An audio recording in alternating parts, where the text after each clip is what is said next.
Saudações, queridos e queridas! Está no ar mais um Renomaru especial Lendas Japonesas. Este que é um programa à parte, porque nós já fizemos um super especial desse craque, mas por motivos aí excepcionais, devido à aposentadoria de um grande ídolo, a gente resolveu fazer mais um. Trata-se de Nakamura Shunsuke Nakamura. Vamos falar aí, só que uma abordagem um pouco diferente hoje, pessoal. No primeiro especial que nós fizemos, era aquela abordagem técnica, contando da carreira, dados, números, Copa do Mundo, seleção japonesa, Europa, enfim, todas aquelas coisas, né? Mas no programa que falaremos agora, é a visão do torcedor, né? Nossa visão como torcedor admirador desta lenda, desse craque que pendurou as chuteiras recentemente. Como sempre, vocês estão na companhia de Elias Falas, o Barbudinho Alegria apresentação. Comentários dele, a lenda Mr. Thiago Cruz, que acho que é tão lendário quanto o Nakamura. Tudo bem com você, meu irmãozinho? Salve, salve Elias, bom dia, boa tarde, boa noite a todos nossos queridos ouvintes. Estamos aqui novamente, como boas viúvas do Nakamura, para falar sobre Shunsuke Nakamura. Sempre af, uma piada interna que sempre nunca vai perder a graça. Elias, eu sempre falo isso quando a gente vai falar sobre algum jogador específico, alguma lenda. Falamos sobre Nakamura, né, várias vezes durante toda a história do Renomaru aí, todos esses anos de Renomaru, mas especialmente o episódio número 64, no longínquo ano aí de 2015, no máximo começo de 2016. Faz tempo pra caramba esse programa. E como você diz, nesse programa a gente falou sobre tudo, né, que a gente poderia falar tecnicamente, claro. Se você nunca ouviu esse programa e for ouvir agora, nos dê um disclaimer aí pelo tempo, né, do tempo do programa tal, qualidade de áudio e todas essas coisas mais. Mas ainda assim foi um programa muito bom. Foi talvez o primeiro programa do Renomaru que a gente bateu assim no YouTube, assim, número de views incríveis. Hoje em dia, fui ver aqui agora, é mó chatice para conseguir ver os números do YouTube e tal, fica meio escondido. Mas eu lembro que na época bateu os 1000 views muito rápidos e tudo mais, assim. Então foi o primeiro grande boom do Renomaru lá no comecinho da nossa trajetória aqui no podcast. Mas Elias, vamos falar hoje sobre essa verdadeira lenda, né? Eu não sou nada perto desse grande cara que jogou até os 44 anos de idade. E toda vez que eu vejo os números do Nakamura é um negócio inacreditável. O Elias até falou assim, vamos conversar sobre o Nakamura, mas vamos tentar não fazer pauta, vamos falar um pouquinho mais sobre a nossa visão como torcedores, né, sobre admiradores e tudo mais, mas foi inevitável. Uma hora eu acabei olhando os dados e quando eu olho os dados do Nakamura eu falo, caraca, é inacreditável. E desculpa, Elias, já vou te falar desde já que eu trouxe alguns dados para falar hoje, talvez algumas coisas que a gente não falou no programa, mas só focado no Nakamura após a sua volta, porque quando todo mundo achava que o Nakamura já não tinha mais o que fazer dentro do Japão, né, depois da sua passagem na Europa, vem aí, né, praticamente 12 anos de J-League e muita história, muito gol, muito número, muita coisa realmente o Nakamura produziu desses últimos 12 anos pra cá até finalmente se aposentar do futebol japonês. É fogo, né? Que o Thiagão sempre tem dado em casa, cara. Impressionante. Bom, já abri minha cervejinha aqui, vamos começar a contar. Eu vou começar uma introdução aqui de como o Nakamura entrou na minha vida, como que eu conheci ele, e você vai contar também, né, Thiagão? Até me emociona em falar, porque esse cara, ele literalmente, depoimento de fã, ele literalmente participou dos melhores e piores momentos da minha vida, cara, principalmente na adolescência, assim. Então, quando eu tava frustrado com a vida, triste, cabisbaixo, ele era uma válvula de escape, assim, sabe? É claro que eu tenho ídolos, né? O Kazuo, um grande ídolo da minha vida. O Nakata também, gosto deles muito. Mas o Nakamura, ele é diferente, cara. É uma identificação diferente, sabe? Principalmente depois, quando ele foi pro Celtic e tudo mais. Tem uma história bonitinha pra contar. E assim, o Naka, ele entrou na minha vida em 2003, cara. Eu nunca me esqueço, estava na 8ª série, aqui no colégio de Curitiba. E tava lá, nem lembro se estava brincando de Beyblade com meu primo, sabe que a gente sempre inventava alguma coisa aleatória pra fazer, né? Aí eu liguei na televisão, tava passando aquele jogo, ia começar. França e Japão, cara, na Copa das Confederações de 2003, sendo que o primeiro jogo na Nova Zelândia eu nem assisti, porque tava meio por fora que tava rolando esse torneio na época e tal. Embora eu já gostasse muito do Japão, da seleção japonesa na época, eu tava brisando, né? Aí eu comecei a assistir o jogo e me encantei pelo Nakamura, cara. Os dribles, os passes e tudo mais. Aí ele foi lá e meteu aquele golaço de falta, eu já fiquei loucaço, né, cara? Já fiquei focado, vidrado na TV lá que nem um louco assistindo, torcendo pro Japão e tudo mais. Aí o Inamoto cagou no fim lá, fez aquele pênalti. E eu fiquei puto. Depois teve aquele jogo contra a Colômbia e tudo mais, o Japão perdeu. Enfim. Eu já gostava do Japão naquela época, eu já dava uma acompanhadinha e tal.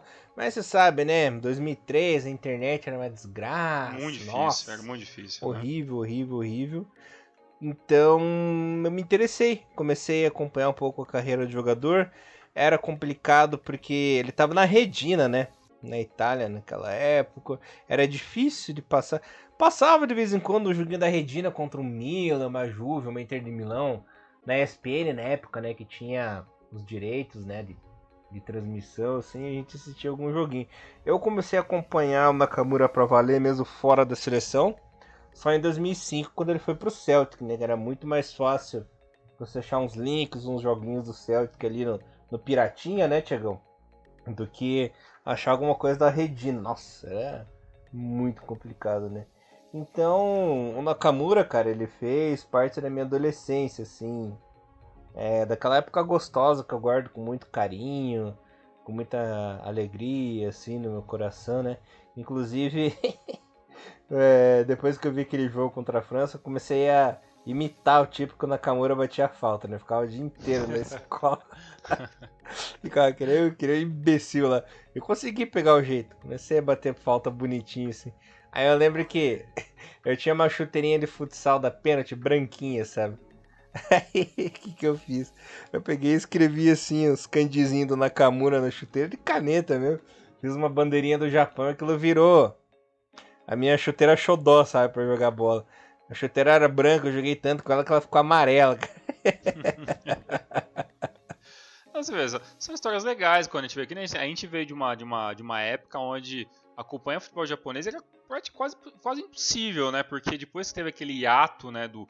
Isso eu tô voltando muito mais tempo, né? Quando a TV Cultura passa ali 2 anos de J-League e tudo mais, depois some, a gente ficava sabendo sobre Japão por através de Winning Eleven, né? Que normalmente os jogos piratas do Winning Eleven vinham pra gente com todos os nomes traduzidos, né? Mas o do Japão não, né? Porque os primeiros Winning Elevens era difícil, porque era em kanji, né? E aí os caras normalmente não vinha editável, todo mundo vinha editável, menos o Japão, né? Então, quando vinha as versões piratas desses jogos, você vinha lá com o Japão todo em kanji e tal. Demorou bastante para começar a aparecer lá os Winning Eleven 2002, ou uma versão melhorada do Winning Eleven 4 lá, que a galera conseguia quebrar isso e traduziam ali da melhor maneira ou não, né?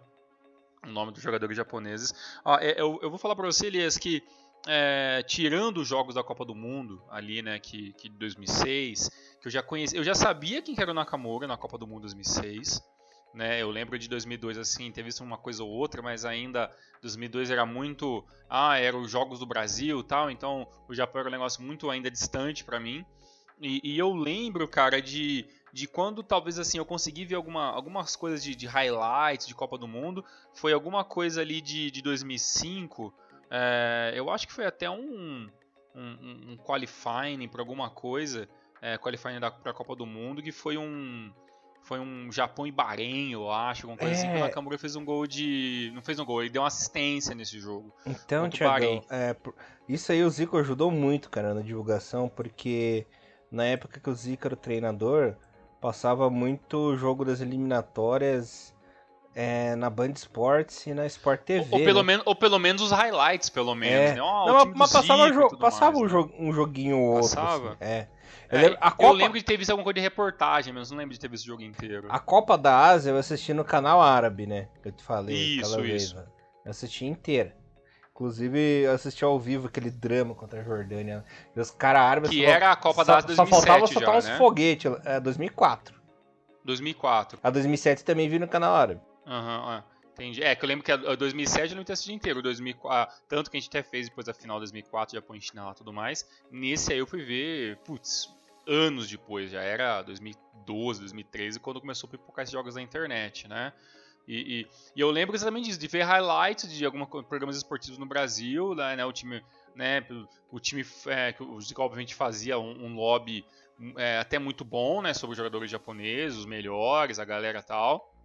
E eu lembro de ter visto essas questões do Japão e Bahrein e tal, toque de Nakamura e tudo mais. Tava até tentando lembrar aqui de cabeça quem que fez o gol nesse jogo, mas obviamente que eu não vou conseguir, vou ter que dar uma roubada e Qual ver, jogo? mas eu lembro era Japão e Bahrein, foi 1-0 pro Japão. Olha, eu acho que, se eu não me engano, foi o Fukunishi que fez o gol, cara. Foi o Fukunishi, caramba. Tá vendo? Foi um gol que ele recebeu a bola, ele pegou meio que abriu as perninhas, assim, deu um chute meio Zé Bostola, sabe?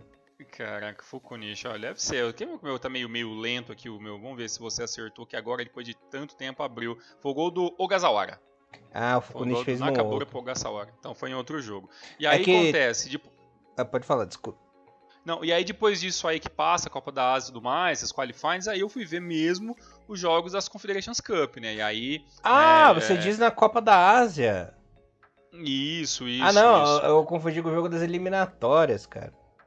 Não, é por causa disso aí. Aí eu depois lembro que na Copa da Confederations Cup, em 2005, jogo contra o Brasil e tal, que o Nakamura fez gol, deu assistência. Aí eu falei, puta, esse cara é legal. E aí veio Copa 2006. Só que eu ainda fiquei assim, puta, eu só conseguia ver jogos que tinha a ver com o Nakamura quando passava aqui no Brasil, não tinha outro jeito, ponto, né? E aí eu lembro que quando começou a ter o negócio já de Orkut, tá? Comunidade, postar links. E aí eu lembro de ter assistido, sei lá, eu acho que era ASEAN Cup, Japão e Vietnã, que o Nakamura também fez gols, fez assistência também, depois eu vi depois de um tempo. O Japão acho que ganhou de 4-0, 5-1, 4-1, um número assim. E aí eu falei, caramba, né, beleza, né, passou a Copa do Mundo, né, tinha passado aquela Copa horrível pra gente e tudo mais. E aí depois disso, a comunidade do Orkut e tal, era muito Nakamura, se falava muito do Nakamura, Celtic, anos de Celtic, Champions League e pá, né, e aí eu lembro que eu já estava um pouco mais velho, tanto que quando o Nakamura vai pro espanhol, e aí já era uma facilidade toda, porque já passava nos canais, eu acho que até na ESPN, passava o Campeonato Espanhol, então vira e mexe, opa, vai ter o jogo de espanhol, eu vou assistir, opa, vai ter o jogo de espanhol, vou tentar assistir, e aí ficou tudo mais fácil, né? E hoje em dia é aquilo que a gente brinca, né? Não é fácil assistir J-League, não é fácil assistir jogo de seleção japonesa, mas hoje, se você for minimamente rápido e saber onde pesquisar, você consegue depois encontrar esses jogos completos na internet, escrevendo em japonês ali e tal. Não é nada fora do mundo para resolver, né? E hoje com o Google Tradutor, até eu que manjo 5% de japonês, eu consigo me virar e consigo encontrar. Mas assim, da sua época, né? 2003, 2004, né? Pra pré-Copa do Mundo 2006 até chegar 2010 tem um gap ali de tempo que facilitou muito a nossa vida, né? Então era muito mais fácil nesse período, né?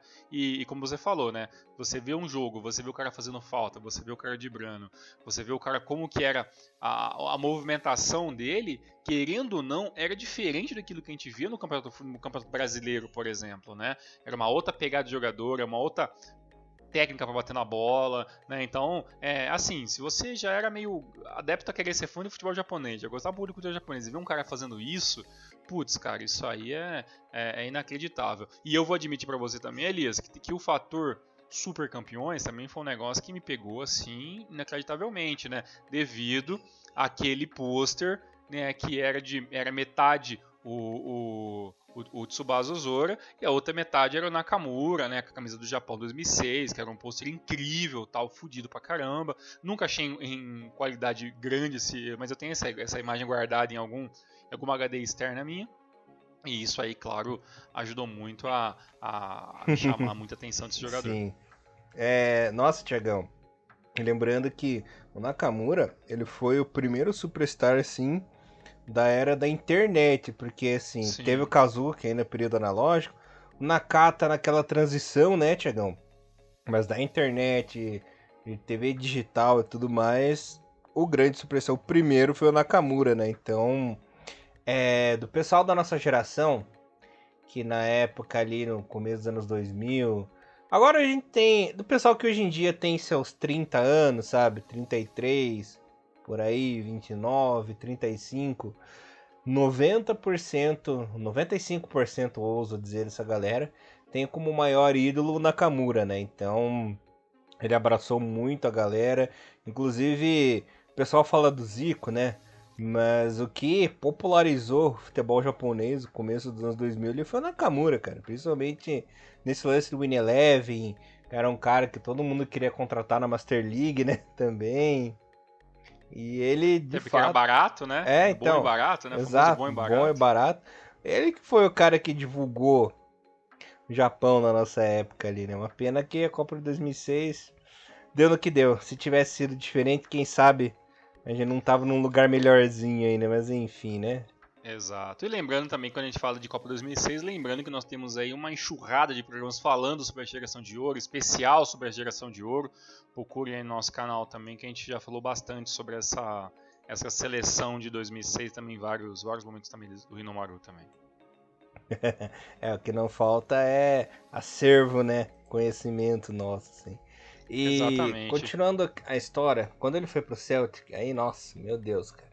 Ficou melhor de ver os jogos. Já chegou sendo campeão, né? Inclusive, ele pegou um Celtic que havia sido eliminado pelo... Se eu não me engano, pelo Artemídia Bratislava na pré-Champions League. Foi um negócio terrível. Eu não lembro se era o Artemídia ou um outro time. Ou seja, né, quem vê hoje o Celtic sofrendo na Champions não é de hoje, né? O Celtic nunca tem vida fácil, mesmo com times muito bem entrosados, nunca é fácil jogar, né? Champions League, né, pro Celtic, né? E na época o próprio Gordon Strachan foi pra Itália lá, atrás dele, contratar, pegou na mãozinha dele e falou, não, você vai jogar lá com a gente na Escócia, você não vai pra Alemanha, você não vai pra Inglaterra, você não vai pra Espanha, porque ele tinha propostas do Borussia Dortmund, tinha proposta de mais um outro time italiano maiorzinho. Eu não lembro se era Fiorentina, Sampdoria, alguma coisa assim. E na Inglaterra, de um time da Premier League. Não, ele falou, não, você vai jogar na Escócia, vem comigo. Levou o Nakamura lá no Celtic Park, mostrou o estádio, mostrou o CT, mostrou outro. Não, você vai jogar aqui. Vai jogar aqui e pronto, né? O cara já chegou ganhando o Campeonato Escocês, já chegou ganhando a Copa da Liga, sabe?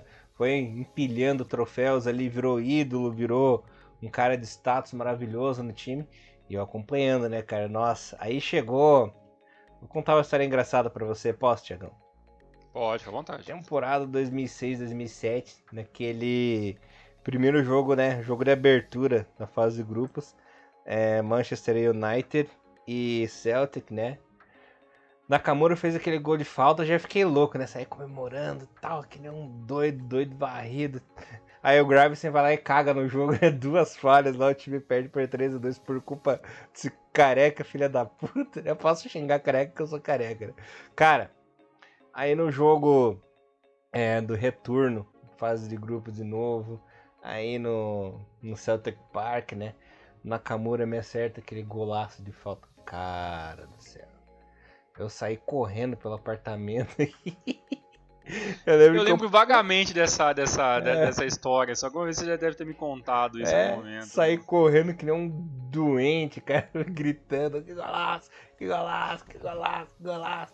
Aí, eu lembro que pênalti aos 44 do segundo tempo, você, filha da puta, vou empatar, não acredito, né? Aí, em vez do Cristiano Ronaldo bater o pênalti, colocaram o Sarra pra bater o pênalti. E o Boruto defende, né? Não acredito. Eu lembro que eu dei um tapão sem querer na latinha. Ainda bem que não era dessas TV modernas, TV de tubo ainda, né? Eu dei um tapa na latinha, a latinha saiu voando e bateu na tela. Que eu pensei, pronto, fudeu, estragou. Mas não estragou. Se fosse dessas novinhas aí, tava fudido, cara. Tinha quebrado a TV. E foi nessa época que o Nakamura também ganhou música também, né? Isso. Lá no Celtic, né? E tudo mais. Eu vou até procurar ver se eu acho, eu não é nem certeza, tá? Então, eu lembro que naquele programa nosso lá do Nakamura lá atrás, a música de encerramento desse programa, obviamente, foi essa, né? que é do Nakamura lá. Acho que é Boy of Rising Sun, uma coisa Isso. assim, né? E eu não sei se eu acho, essa música existe ainda. Se estiver no YouTube, Deve eu vou ter. conseguir compilar ela e pegar ela pra colocar nesse programa E também. foi um período muito gostoso da minha vida, assim, eu guardo com muito carinho essa adolescência chegando na parte adulta, assim.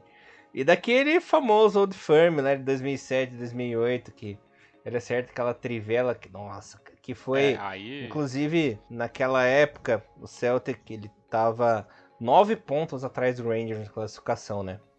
Venceu os dois Old Firms, encostou, a Rangers perdeu um jogo aleatório lá, o Celtic passou, né? Nesse jogo, Thiagão do céu, esse jogo, eu não sei como é que eu não morri, cara, porque o meu coração tava acelerado, assim, saindo pela boca. E na hora que esse doente me faz o gol, cara, eu saio correndo pela casa também, gritando. Eu não vou me tropeçar no pé do sofá, cara. Eu lembro que eu virei uma bolinha, assim, no ar, sabe? A hora que eu tropecei e bati com a cabeça na quina da mesinha. Eu não sei como é que eu não morri. Então, você vê, Loucaço, cara, loucaço. parece boa, mas pra gente, né, que vive esse negócio, é um negócio inacreditável, né? É Foram, muito divertido lembrar dessas paradas, foram, né? foram tempos mágicos, cara. Sim, não, eu não tenho a menor dúvida. Assim, eu não sei, assim, pelo menos de cabeça eu não consigo me lembrar. Óbvio que eu já me vi torcendo e tal, mas nunca nesse nível igual você, assim, de ficar maluco e tal. Mas é muito da hora, eu acho muito gostoso saborear essas histórias. Como você falou, poderia ter sido muita coisa diferente, mas o Nakamura também é um jogador que sofreu com lesões, né? Isso a gente acaba lembrando, principalmente depois que ele foi.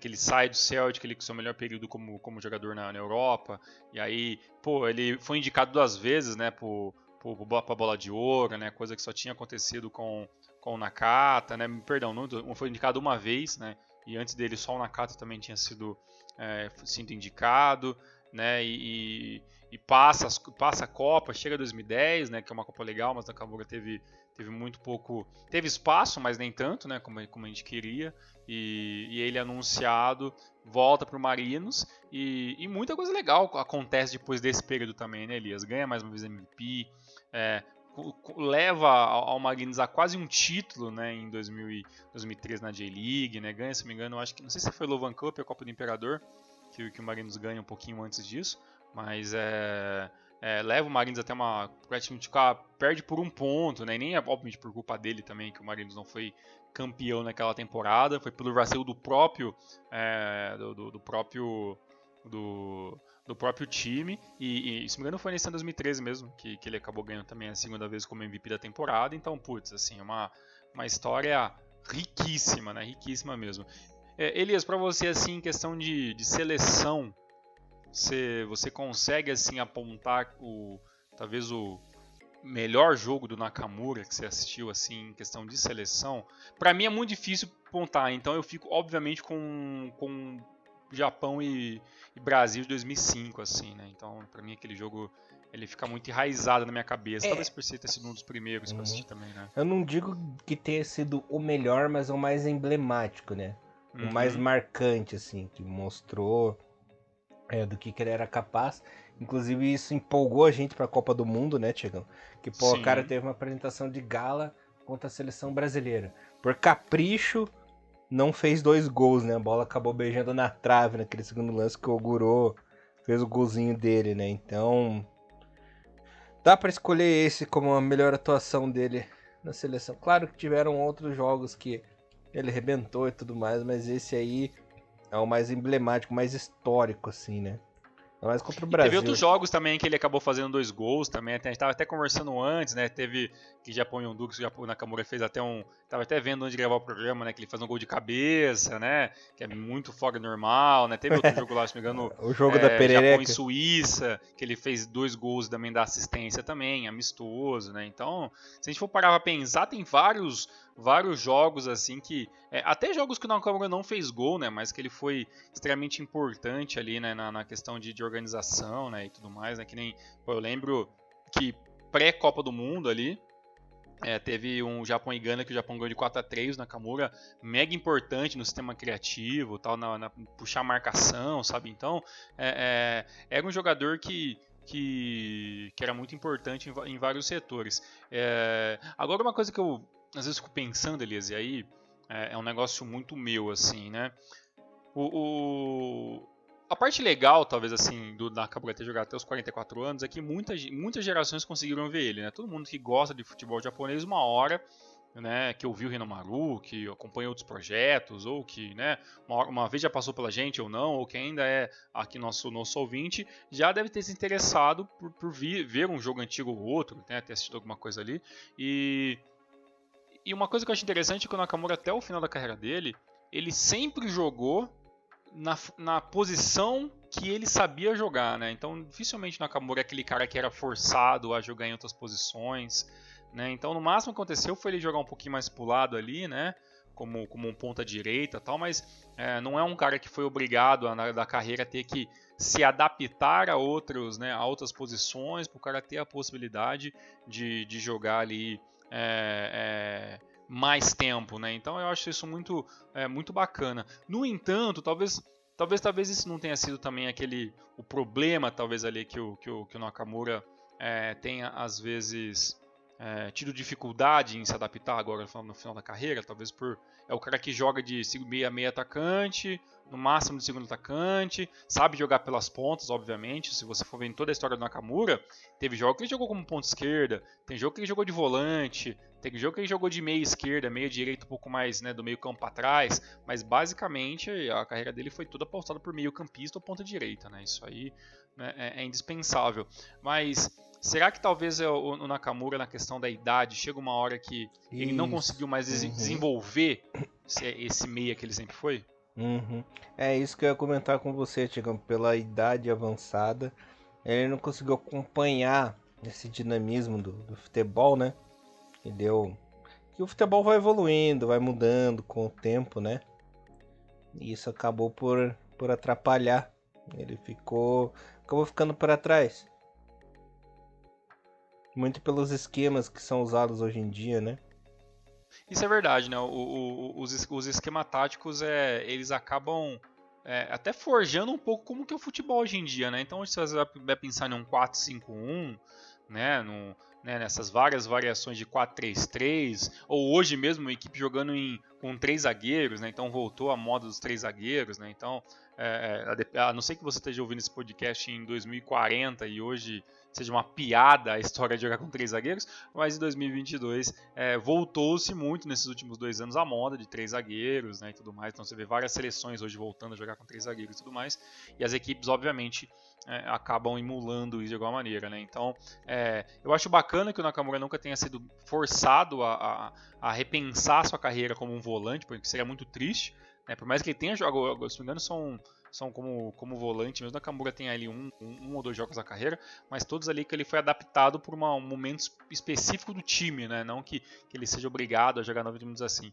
Mas é uma pena que o Nakamura ele acaba sendo um produto da sua época, né? Que é onde as equipes dependiam muito desses meias, né? Desses meias centrais, né?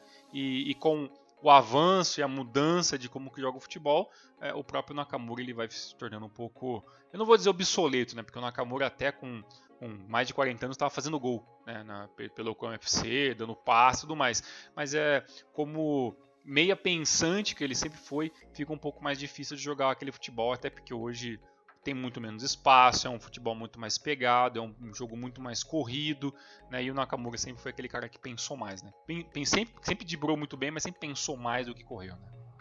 A única coisa que me deixou realmente triste, assim, em geral, do Nakamura foi justamente esse fim de carreira, nesse término de carreira dele, que ele jogou pouco, ele não conseguiu acompanhar e não teve a despedida digna que ele merecia. Até porque no Japão não tem muito esse costume, né, de fazer despedidas grandiosas como se faz no resto do mundo, né? Eu não sei por que eles têm esse negócio esquisito, né? De não faz jogo festivo de despedida. É uma pena, porque deu a impressão, deu até uma tristezinha, né? Você até comentou isso em off lá nas nossas conversas, que parece que ele saiu pela porta dos fundos, né? Isso, assim, não claro, o japonês ele sempre é muito respeitoso, né, com os jogadores e tal, mas eu assisti o último jogo, né, que foi o último jogo da J2, da última rodada, Nakamura jogando contra o Ross Kumamoto, e ele teve ali uma falta bater, jogou ali, né, na sua posição centralizada, entrou como capitão e tudo mais da equipe. Perdão, capitão não vou lembrar agora de cabeça, mas ele entrou como jogador titular e tal, de capitão não. E jogou ali praticamente quase o primeiro tempo inteiro, mais 15, 20 minutos da segunda etapa, e aí nos 60 minutos ele acabou sendo substituído. Mas assim, claramente você percebe que não daria para extrair mais nada, né, do Nakamura naquela altura. Também é um jogo de final, né? 30 e tantas rodadas a J2, um campeonato mega longo, 42? mega cansativo. Porra, então 42 rodadas é rodada. É a J1, né? Que tem 34, né? Isso, né? Se eu não estou enganado. Então 42 na J2. Então é muita coisa. E você vê também que é um cara de 44 anos, que também não dá para você esperar que ele pegue a bola e corra metade do campo sozinho. E aí a despedida foi meio que isso, né? Ele aplaudido, todo mundo aplaudiu, ele deu a mão pra todo mundo no banco. Depois do jogo teve todo mundo com as camisetas, né? Thank you, Naka. Né, e tudo mais assim, que é uma hashtag muito legal, para você que usa Twitter, procura lá Thank you Naka, lá o Thank you Nakamura, que tem muita coisa. O Celtic postou vários vídeos, o Yokohama FC, Yokohama F Marinos, a próprio perfil da J-League, da seleção japonesa, todo mundo assim, de alguma maneira homenageando a lenda, né, e nem nós estamos falando isso, né, porque parece às vezes papo de fanboy, né, o fanboy chamado o cara de... Não, o próprio Celtic chama o cara de lenda, né, o próprio perfil oficiais de vários times aí, lembrando ele como a lenda, né, o fantasista, né, o Nakamura tem vários apelidos aí que são incríveis e muito merecedores. E é uma pena, né, realmente que eu espero que tenha esse jogo festivo, mas como você me falou em off, né, e reforçou aqui, não é muito a cara do japonês, né? Então, aí eu pergunto, né, se o Nakamura não tiver um jogo de despedida, ou o Kazu, por exemplo, quando encerrar a carreira, quem que vai ter no Japão então, né? Porque, né, se nenhum outro teve, se esses dois caras tiverem, então ninguém nunca vai ter, né? Então, é realmente um negócio muito doido. E eu acho que pra mim, Elias, fica ali talvez a parte, não sei se triste, mas que eu fiquei meio assim na época, foi quando surgiu toda aquela maluquice ali e tal do Nakamura não continuar no Marinos, né? E ver gestão nova de futebol, e aí a galera não via com bons olhos manter o Nakamura pela questão da idade, já era um cara que tá chegando quase nos 40, na época, lá no final de 2016 e tal, e aí ele vai pro Júbilo, joga ainda muito bem, consegue lá fazer, se não me engano, são 5 gols pelo Júbilo Iwata em duas temporadas, dá 12 assistência e continua fazendo sua história, só que independentemente do clube que veste, né? E aí ele consegue voltar na sua cidade natal, mas aí ele encerra pelo Yokohama FC. E se o Yokohaminha, né, Soccer e Culture Club fosse uma equipe um pouco mais séria, talvez o Nakamura até poderia brincar por lá um pouco, né? Mas a terceira equipe de Yokohama é tão desorganizada e tão aquém de um futebol minimamente de competitivo, que aí obviamente não compensa o crime, né? Então é melhor realmente o Nakamura se aposentar e agora descansar e ver como que quer trabalhar futebol de outras maneiras. Elias, eu até, quando eu falei para você, estava olhando as estatísticas do Nakamura após a volta dele para o futebol japonês nesses últimos 12 anos, e os números são impressionantes, cara. 2010, 31 jogos, 6 gols e 12 assistências. 2011, 31 jogos, 6 gols, 9 assistências. 2012, 39 jogos, 8 gols e 9 assistências. 2013, que ele foi MVP, 48 jogos, 13 gols, 10 assistências. 2014, 39 jogos, 3 gols e 8 assistências. E aí a partir de 2015 ele começa a diminuir um pouco, 22 jogos, 3 gols e 5 assistências. 2016, 6 gols e 6 assistências. 2017 pelo Júbilo consegue 5 gols e 9 assistências. 2019 não faz gol, mas faz 3 assistências. E aí quando ele chega no Yokohama FC para jogar os seus últimos 4 anos como profissional, ele tem 1 gol em 13 jogos em 2019, tem uma assistência em 10 jogos em 2020, tem 14 jogos em 2021 e é o único ano que ele não marca e nem faz nenhuma assistência, e em 2022 ele tem 6 jogos e 1 assistência. Esses são os números do Nakamura pós retorno da Europa. E se a gente fosse falar todos os números, né, desde o começo da Nakamura, lá no final dos anos de 99 até 2009 na Europa, os números seriam maiores ainda. E bem, esses últimos 12 anos já se mostram por si só. E para vocês que às vezes também querem saber os números inteiros da Nakamura, só em clubes são 748 jogos, 131 gols e 113 assistências. O Nakamura nunca foi expulso e ainda, se a gente for ver os números do Nakamura na seleção, são 92 jogos pela seleção principal, mais 23 gols, 23 assistências, e ainda tem jogos pela seleção de base, sub-20, 19, aí os números ficam ainda maiores. O Nakamura passa fácil dos 120 jogos pela seleção japonesa. Maravilha, Tiagão. É aquela velha história, né? Ele não foi o maior e nem o melhor, mas é um cara assim que a gente tem muito carinho, né? Guarda no coração. Eu, principalmente, né? Com lembranças maravilhosas, assim. Com certeza é o mais, como é que fala? Carismático, né? Exatamente. E com certeza agora que ele encerra finalmente a sua brilhante carreira e começa alguma nova, então vamos ficar sempre de olho. E com certeza se o Nakamura um dia for, né, ser treinador de alguma equipe ou querer trabalhar na parte interna de algumas das equipes de Yokohama ou em outro lugar dentro do Japão, com certeza vai virar matéria do Hiromaru. Enquanto o Nakamura trabalhar dentro do futebol, a gente vai sempre acompanhar de uma maneira ou outra. E se não, né, que ele tenha aí o seu merecido descanso, né, a sua aposentadoria. Tem muita... Vixe, o Nakamura tem 44 anos, mas tem muita coisa pela frente, tem muito que ensinar a molecada, tem muito que comentar, falar sobre futebol, né, e agora aproveitar a vida dele da maneira que assim achar melhor. Elias, esse então fica como nosso podcast extra lá do 64, né? A continuação dos lendas do futebol do Shunsuke Nakamura. E a gente só tem, obviamente, que agradecer por ter tido a oportunidade, né, de ver tantas vezes essa grande lenda, uma das verdadeiras lendas do futebol japonês em campo. É só para encerrar o programa. E não, galera. Não foi o Zico que ensinou o Nakamura a bater falta, que aprimorou a falta. Esqueçam isso. Veja os vídeos antigos, veja os vídeos dos anos 90 do Nakamura batendo falta no Marinos lá, no começo dos anos 2000, antes do Zico chegar na seleção. E pelo amor de Deus, parem de escrever isso. Exato, não caiam mais nessa fake news. E sim, nós seremos eternamente odiados por uma fanbase do futebol japonês, porque a gente não é conivente com essa mentira sem vergonha de que foi, né, o treinador da seleção que ensinou o Nakamura a bater falta e que antes a bola era quadrada. Não, gente, tudo isso aí era uma grande conversa de internet. E como diz o meme mais atual, porque para nós datar o programa nem tem 2022, ano de Copa do Mundo, ano de eleição, acreditar nisso é uma sacanagem. Tem gente que pensa que nós somos o Caifás do futebol japonês. É mais ou menos isso aí. Mas bem, alegria, a gente fica com muita tristeza assim, no coração de perder um dos grandes ídolos nossos aí pela questão do tempo. Mas o mais importante agora é ter saúde. E a gente segue, né, acompanhando tudo de futebol japonês, como sempre. E fiquem sempre ligados que futuramente teremos mais lendas do futebol japonês. Mas vamos esperar agora passar esse período de Copa do Mundo. E logo a gente volta a trazer esses programas especiais sobre os jogadores que fizeram histórias dentro do futebol japonês. Maravilha, Mr. Thiago Cruz. Galerinha, muito obrigado mais uma vez. Foi um programa incrível.